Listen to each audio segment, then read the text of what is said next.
प्यारे बच्चों, my dear students, my loving students of class 10, you remember that I have made some videos from chapter 1. Some videos are left from this chapter. So, I would like to make a video from this chapter, and the name of the topic is conservation of resources.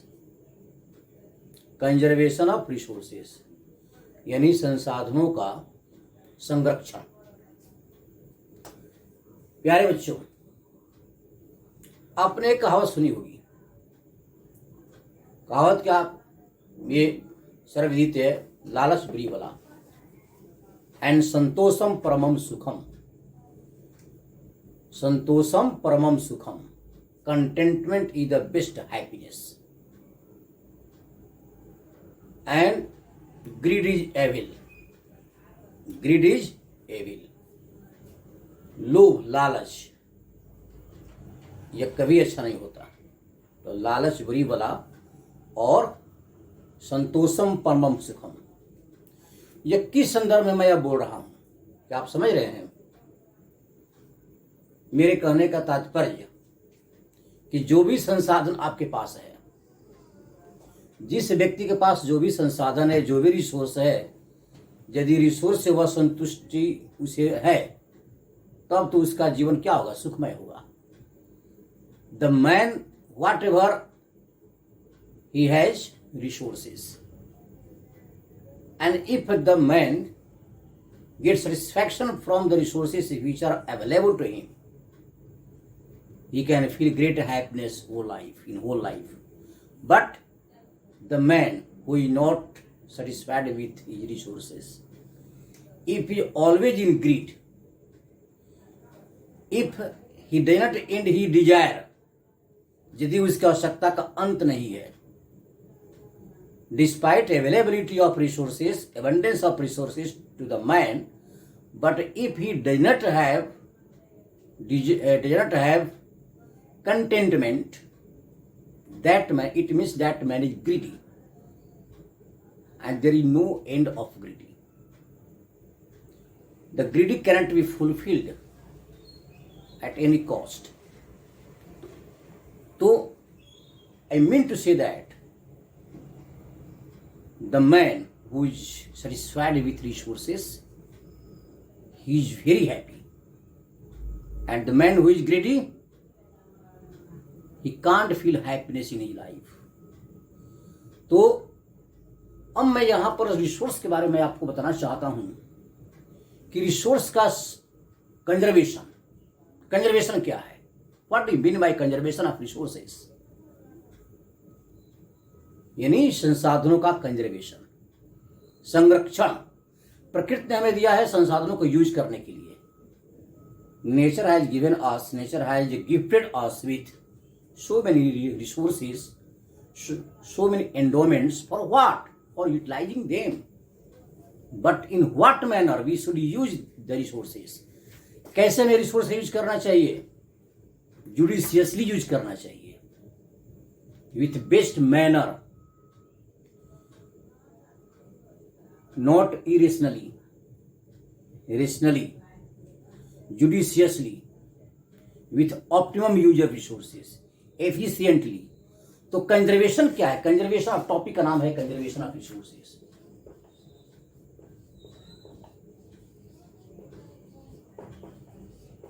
Conservation of resources.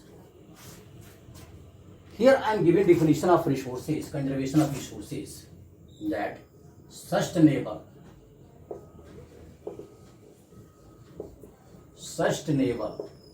right, judicious, optimum,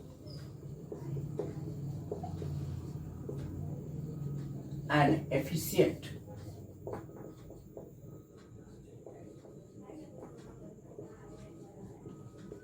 use of resources. Here conservation of resources refers to sustainable, judicious optimum and efficient use of resources.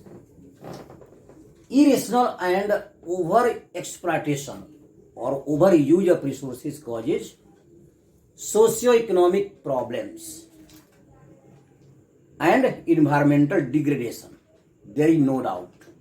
यदि हम resource का यदि हम judiciously, efficiently, optimum use नहीं करेंगे, certainly उसे हमें भुगतना पड़ेगा। उसका प्रभाव बहुत बुरा पड़ेगा, समाज पर प्रभाव पड़ेगा, इन्वायरमेंट पर प्रभाव पड़ेगा। जिस इन्वायरमेंट में हम रह रहे हैं, इन्वायरमेंट बुरी तरह से क्या होगा, डिग्रेड हो जाएगा, क्वालिटी उसकी कम हो जाएगी।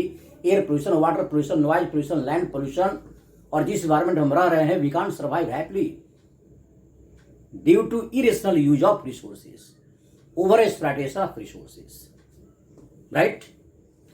इसी संदर्भ में महात्मा गांधी ने क्या बोला था? महात्मा गांधी ने बोला था कि resources are enough, resources are sufficient for the use of everyone. Everyone can use resources, and for everyone resources are enough, but resources are not enough for greed. If anybody has greed, resources are not sufficient, not enough.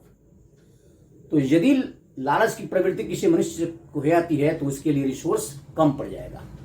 लेकिन यदि व्यक्ति, हर एक व्यक्ति यदि सदुपयोग, यदि resource का उचित ढंग से उपयोग करता है, एफिशिएंटली यदि यूज करता है, तो उसके लिए रिसोर्स सफिशिएंट है, पर्याप्त है। महात्मा गांधी का बोला हुआ वचन अभी भी सार्थक हो रहा है और सदैव सार्थक रहेगा। It will be universal, right.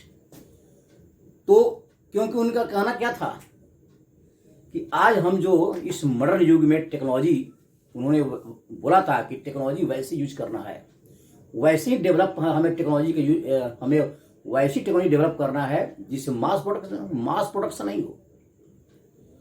हाँ, मास में यानी production, few production by mass number of people, अधिक लोग इन्वॉल्व हो।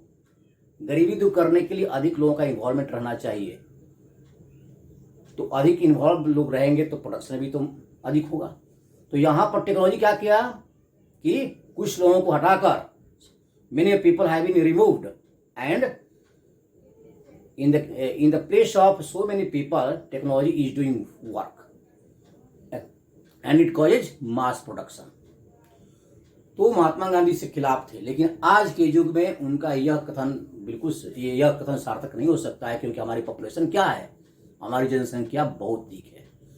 इस बढ़ती हुई जनसंख्या के समाधान के लिए हमारा इतना कंजप्शन बढ़ गया है, हमारी इतनी आवश्यकताएं बढ़ गई है। यदि मास प्रोडक्शन नहीं होगा वस्तुओं का, रिसोर्स का, तो यहाँ पर जीना मुश्किल हो जाएगा।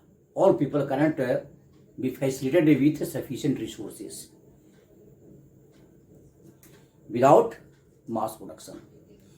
अब देखिए इसी के संदर्भ में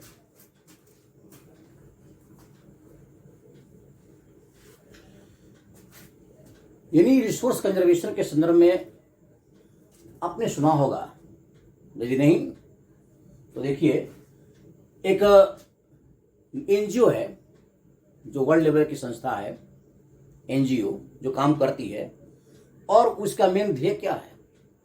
वह है, उस संस्था का नाम क्या है? That is Club of Rome. Club of Rome. Class 10 के बच्चे आप देखिएगा, ये चैप्टर 1 में ज्योग्राफी के जो चैप्टर रिसोर्सेस है उसमें कंजर्वेशन टॉपिक में आपको ये मिल सकता है। Club of Rome, what do you mean by club of Rome? Rome जानते हैं कि इटली की राजधानी है, Rome is the capital of Italy. Italian व्यापारी के द्वारा एक संस्था का फाउंडेशन किया गया, एस्टैब्लिश किया गया। उस संस्था का नाम है क्लब ऑफ रोम। इसमें करीब 100 कंट्री के 100 the heads of more than 100 heads of the government states have are the founder members of Club of Rome. यह किन व्यक्तियों के द्वारा बना हुआ है?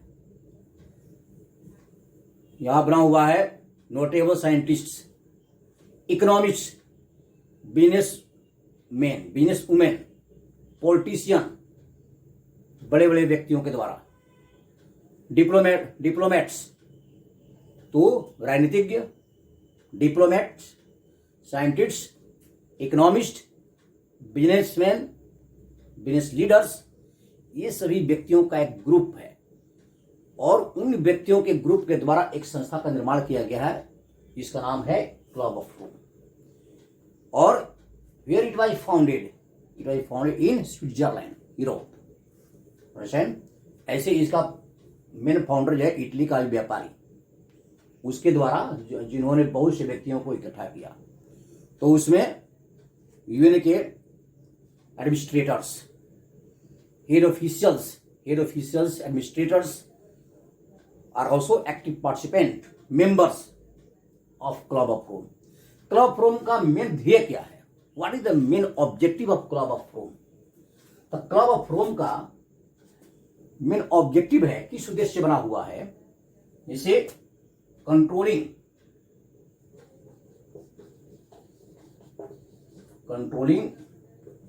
ग्लोबल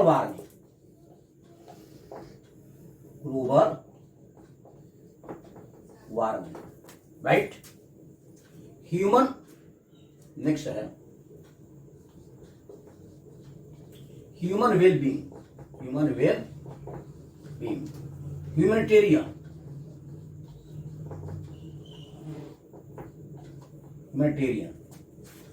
मानवतावाद के लिए, ग्लोबल वार्मिंग कंट्रोल करने के लिए, और यहां पर मानव कल्याण के लिए, मानवतावाद के लिए और ग्लोबल वार्मिंग कंट्रोल करने के लिए मेन इसका उद्देश्य है। यह क्लब ऑफ रोम का कहना है कि हम ये चाहते हैं कि पूरे पृथ्वी पर, around the world, there should be what? Pollution free environment should be pollution free. हमारा इन्वायरमेंट स्वच्छ हो, वातावरण स्वच्छ हो, कोई आदमी भूखे नहीं मरे, पोवर्टी नहीं हो, और हम रिसोर्स का कंजर्व करें। Conservation of resources, that is very very important. तो कैसे, how can we conserve resources?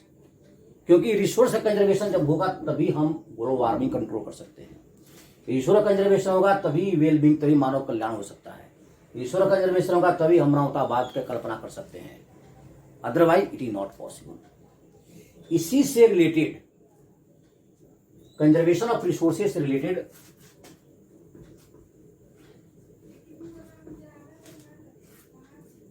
Gandhian philosophy के समर्थक, great supporter of Gandhian philosophy, उनका नाम है ईएफ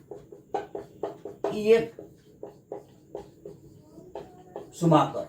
ईएफ शुमाकर कौन है? ईएफ शुमाकर ये जर्मन बॉर्न ब्रिटिशर है, ठीक? यानी इंग्लैंड के, लेकिन जर्मनी में इनका जन्म हुआ था, जर्मन बॉर्न ब्रिटिश। तो EF Schumacher was great supporter of Gandhian philosophy. तो उनका कहना था कि यदि रिसोर्स का हम कंजर्व नहीं करेंगे तो यह जीना मुश्किल हो जाएगा। धरती को बचाना है तो रिसोर्स का कंजर्वेशन आवश्यक है। और इन्होंने एक बुक लिखी है, इनका बुक क्या है? Small is beautiful. इस बुक का नाम है स्मॉल इज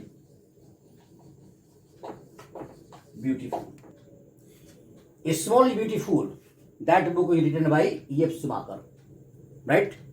इसका मतलब क्या? What you mean by small is beautiful? इसका मतलब हुआ कि यदि हम कम यूज करते हैं रिसोर्स का, कंट्रोल में यूज करते हैं, यदि रिसोर्स कंजर्वेशन के साथ यूज करते हैं, दैट इज वेरी ब्यूटीफुल, ठीक? तो यानी he was the supporter of small scale industry. उन्होंने देखा कि यदि लार्ज स्केल इंडस्ट्री पूरे वर्ल्ड में यदि डेवलप हो जाए, लार्ज स्केल इंडस्ट्री का, तब तो हमारा सभी रिसोर्स उसी में झोंक दिया जाएगा।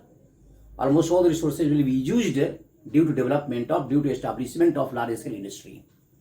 तो लार्ज स्केल इंडस्ट्री के जगह पर यदि हम स्मॉल स्केल इंडस्ट्री स्थापित करते हैं तो वहां पर तो रिसोर्स का कंजर्वेशन हो सकता है।